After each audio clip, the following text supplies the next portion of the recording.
O problema está escancarado, mas ainda insistem em soluções velhas e comprovadamente ruins.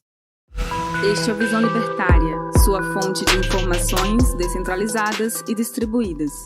No dia 28 de maio, uma sexta-feira, viralizou uma cena repugnante que mostra a abordagem de uma dupla de policiais militares na cidade ocidental, em Goiás, a um jovem negro que estava andando de bicicleta em um parque. Durante a produção deste vídeo, ainda pouco se sabia de eventos anteriores ou posteriores relacionados ao fato registrado, exceto que o jovem abordado é um youtuber bastante ativo na plataforma, em que ele gosta de exibir manobras com sua bicicleta. O vídeo mostra o despreparo e irracionalidade de dois agentes policiais do estado ao apontarem uma arma a um homem pacífico, que não representava perigo algum a qualquer coisa alheia a ele mesmo. No início, fica nítido que o rapaz está inocentemente pedalando para gravar um salto, quando é então interrompido por dois policiais, que saem da viatura e gritam ordenando que ele desça da bicicleta e põe as mãos na cabeça. Confuso, o ciclista questiona o motivo daquilo e um policial engrossa a voz: "É porque eu estou mandando." E o que ocorreu imediatamente é uma sequência de absurdos por parte do policial. Durante todo o vídeo, ele não sinaliza qualquer motivo plausível para ter abordado e apontado arma ao ciclista, o qual mantém uma subjugação de pessoa pacífica e que em momento algum demonstrou ou sinalizou qualquer intenção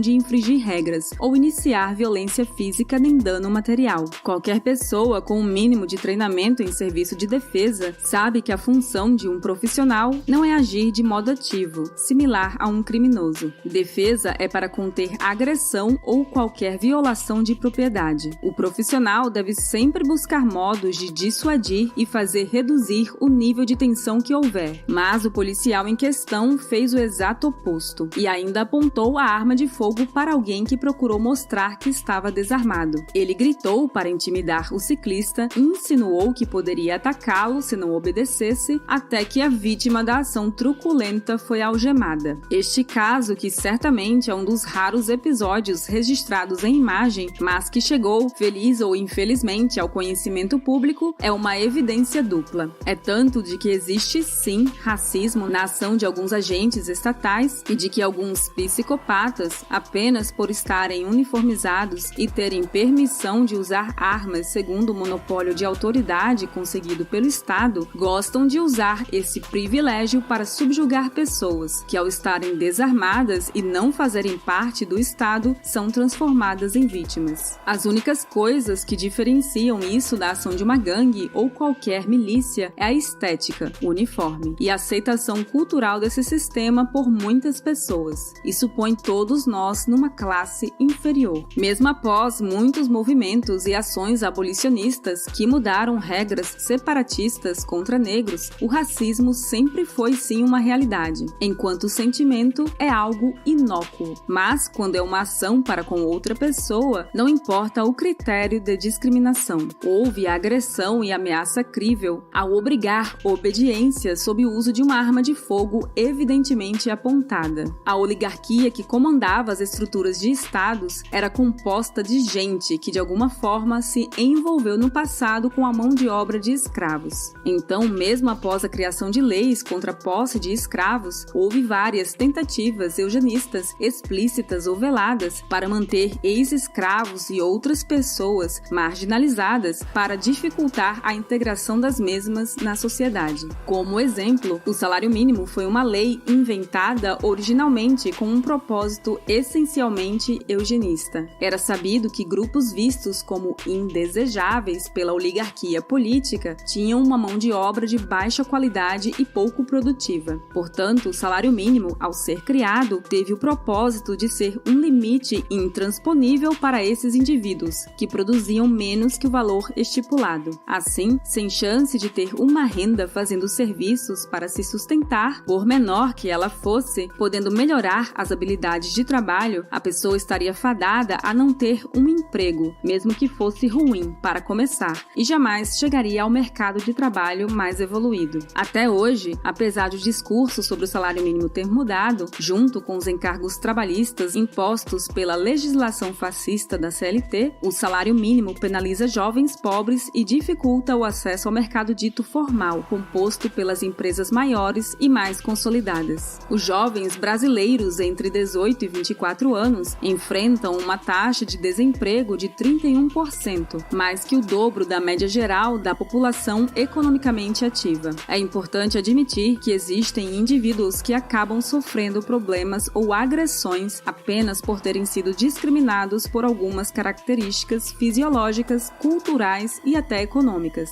Admitir isso não significa concordar com a imposição de certas políticas de inclusão segundo sexo, gênero, raça, etnia, opção sexual, entre outros. Quando essas questões sociais recebem luz e atenção, um efeito estimulado por meio de imposição estatal é o aumento do coletivismo. De modo muito eficiente, às vezes até reagindo furiosamente a quem se opõe, a esquerda, buscando hegemonia, criou a ideia de que só ela se importa com as agruras dessas pessoas e que só os socialistas podem ajudar a resolver. Nada podia estar mais errado, mas eles insistem. Afinal, pega bem demonstrar que se importam com esses problemas e que estão agindo para resolvê-los. Mas isso é bem visto apenas pelos que não param para pensar nas consequências ruins das medidas coletivistas impostas, como, por exemplo, essa de definir piso salarial e a de cotas. A abordagem da esquerda é estritamente coletivista, baseada em simplificações na fragmentação da sociedade, com categorização das pessoas em grupos. Ela tenta implementar de cima para baixo, via Estado, o maior causador de problemas, as soluções extremamente centralizadoras. Pessoas de um grupo A são encorajadas a desenvolverem um sentimento de vitimização e usar isso para alegar que têm direito a recursos de pessoas do grupo B, que por sua vez são encorajadas a se verem como potenciais agressoras e devedoras de alguma restituição. As medidas que os canhotos tanto defendem, como a determinação do uso de cotas para admissão em escolas e empresas, acabam por aumentar a cisânia social. Quando uma empresa precisa cumprir uma lei que exige contratar segundo condições não relacionadas à função, a verba necessária para isso não é criada por mágica. E por isso, muitas vezes, ela precisa reduzir ou deixar de aumentar salários para novas vagas e também contratar menos pessoas. E o principal, deixar de contratar usando o critério de competência em vez de raça, classe econômica, etnia, sexo, etc. Uma sociedade em que a produtividade é menor tende ao colapso. É muito melhor possibilitar crescimento orgânico, porque cada pessoa, ao ter dinheiro para se sustentar, vai buscar algo ainda melhor. A praxeologia explica que toda ação humana visa uma melhoria. João jamais pode ser forçado a ceder um espaço, recursos materiais ou qualquer dinheiro a Joaquim, se eles nunca tiveram uma interação voluntária. Nem João nunca realizou qualquer ação causadora de dano contra Joaquim. E para quem alega que uma pessoa pode causar danos indiretamente aos outros, isso não é considerável juridicamente como nexo causal. Não se pode culpar o fabricante dos metais usados em uma arma, ferramenta de marcenaria, num talher, entre outros, por conta da morte causada com um desses objetos. A responsabilização por um crime, doloso ou culposo, é de quem o comete. A proposta libertária se fundamenta em princípios éticos. E ainda, também porque se sabe que uma intromissão numa relação voluntária piora os resultados. A proposta libertária é a mais eficiente para fortalecer a cooperação pacífica entre indivíduos na sociedade. Falamos aqui de propriedade privada e livre mercado, os únicos meios éticos para gerir recursos escassos. No livre mercado, indivíduos são incentivados a fazer trocas voluntárias e concorrer ao comercializar para atender os seus próprios interesses. E, aliás, o livre mercado é e precisa ser essencialmente antirracista. Ninguém pode ser obrigado a atender a todo mundo, mas quem se recusa perde mercado para um concorrente. Quem discrimina pessoas apenas por serem de nacionalidades específicas tem perda econômica e dá espaço para outros que recebem qualquer um.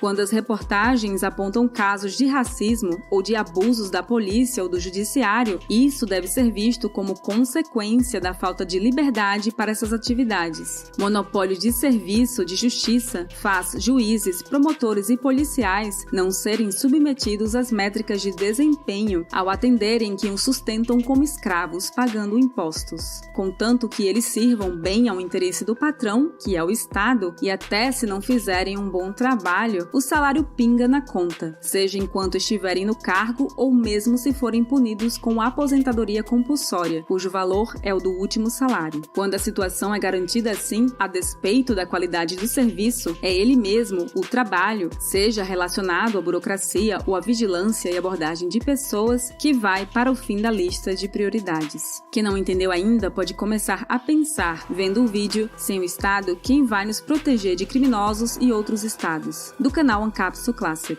Defendemos a livre competição, inclusive de ordenamentos jurídicos e de serviços de proteção, cuja possibilidade de contratação seja ao nível individual, já que usar o critério territorial é um critério físico que ajuda no aumento do domínio físico. É o indivíduo que deve ter a liberdade total de escolher qual empresa contratar, segundo as regras claras e transparentes do que é ou não é permitido, e como ele poderia ser abordado por agentes conduzindo investigações. Um meio-termo para as regras, definido organicamente pelo mercado, vai eleger as melhores empresas e descartar as piores. A sociedade de leis privadas vai virar a chave dos nossos grilhões e vai estabelecer claramente que hoje somos todos clientes obrigatórios de policiais, promotores e juízes. E cada vez mais não vamos tolerar qualquer violação de propriedade e liberdades individuais.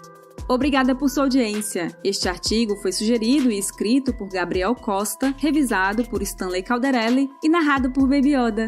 Se você quiser contribuir para a causa da liberdade, clique no like e compartilhe o vídeo em sua rede social. Considere também se inscrever em nosso canal e clicar no ícone de campainha. Até a próxima!